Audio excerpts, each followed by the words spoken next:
नमस्कार दोस्तों, बेबाक भाषा के दो टूक कार्यक्रम में आपका स्वागत है। 1,00,000 का सवाल है कि सब कुछ होने के बाद क्या देश के शिक्षा मंत्री जो नैतिक जिम्मेदारी मान चुके हैं, क्या अब इस्तीफा देंगे? क्योंकि जिस तरह से पेंडोरा बॉक्स खुला है मंत्री जी, वह कहीं से भी थमने वाला नहीं है।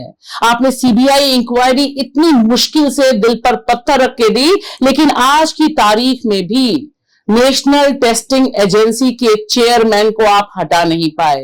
और जिस तरह से सोशल मीडिया पे तमाम हंगामा चल रहा है, जिस तरह से कांग्रेस ने मोर्चा खोला है और बकायदा क्रोनोलॉजी बताई है इनकी, उसमें साफ है कि मिस्टर प्रदीप, उनका व्यापम कनेक्शन और उनका आरएसएस कनेक्शन कहीं से भी अब छुपाए नहीं छुपेगा। लिहाजा एक बात 100% की साफ है कि आप और आपकी सरकार ने 10 साल में जो बंटाढार किया है शिक्षा का, और खास तौर से उन लोगों का जो अच्छी शिक्षा इस देश में पाने के हकदार हैं, उन सबको जिस तरह से निराश किया है, उसका ठीकरा सिर्फ और सिर्फ आपके ऊपर फूट रहा है। लिहाजा संसद का सत्र शुरू होने से पहले अगर आप इस पद से इस्तीफा नहीं देते तो मेरी बात मानिए कि आपके लिए संसद के भीतर और संसद के बाहर किसी भी तरह की साख, किसी भी तरह की इज्जत पाना बहुत मुश्किल है।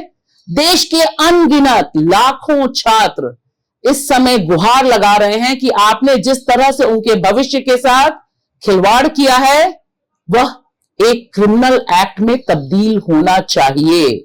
आइए सुनिए यह डॉक्टर क्या कह रही हैं।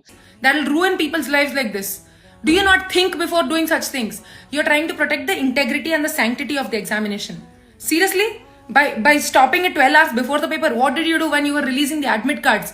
The NEET UG controversy was going on even then. What stopped you then? And why are you doing it now? What point are you trying to prove here? These are doctors. These are not small kids. They are writing an exam to stay in this very country that you are ruining with your policies. And then you have the audacity to ask everybody, why is everyone leaving? Why is everybody leaving the country? It's such a great system here. इन्हें exam देना था और exam से पहले 12 घंटे का भी समय आपने नहीं दिया। सुबह एग्जाम है, शाम को आप नोटिस निकाल रहे हैं कि एग्जाम कैंसिल हो गया है। अगर आंकड़ों का माने तो पिछले 15 दिनों में 30 लाख से करीब बच्चों के भविष्य के साथ आपने खिलवाड़ किया है और आपने इसकी जिम्मेदारी नहीं मानी है। पहले दिन आप कह रहे थे कि करप्शन नहीं है। अगर करप्शन नहीं था तो सीबीआई इंक्वायरी क्यों? और अगर एनटीए के डायरेक्टर को आपने हटाया तो द ग्रेट चेयरमैन अभी भी कुर्सी पर हैं तो क्यों हैं?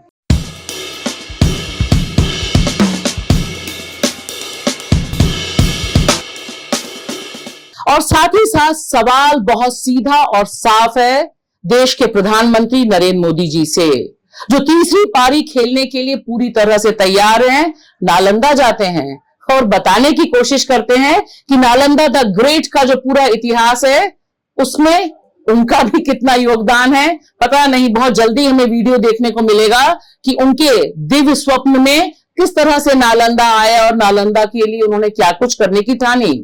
सवाल बहुत सीधा है कि जिस तरह से ये पूरा एजुकेशन सिस्टम कोलैप्स किया है, उसकी जिम्मेदारी देश के प्रधानमंत्री पर बनती है, क्योंकि आपने आनंद फानन में एक शब्द नहीं सुना आलोचना का। पहले दिन से लोग बोल रहे थे, मेडिकल का एग्जाम हो, पेपर लीक्स के एग्जाम हो, हमने देखा 45 पेपर लीक्स हुए हैं। 45। आप सोचिए कितने बड़े पैमाने पे छात्र जो पूरी मेहनत से तैयारी करते हैं, डॉक्टर जो आगे की पढ़ाई के लिए तैयारी करते हैं, 2 लाख के करीब वे डॉक्टर हैं। 9 लाख के करीब अलग किस्म के शोधार्थी हैं जो पीएचडी की तैयारी कर रहे थे, और 24 लाख का आंकड़ा तो इस समय देश और दुनिया को पता है।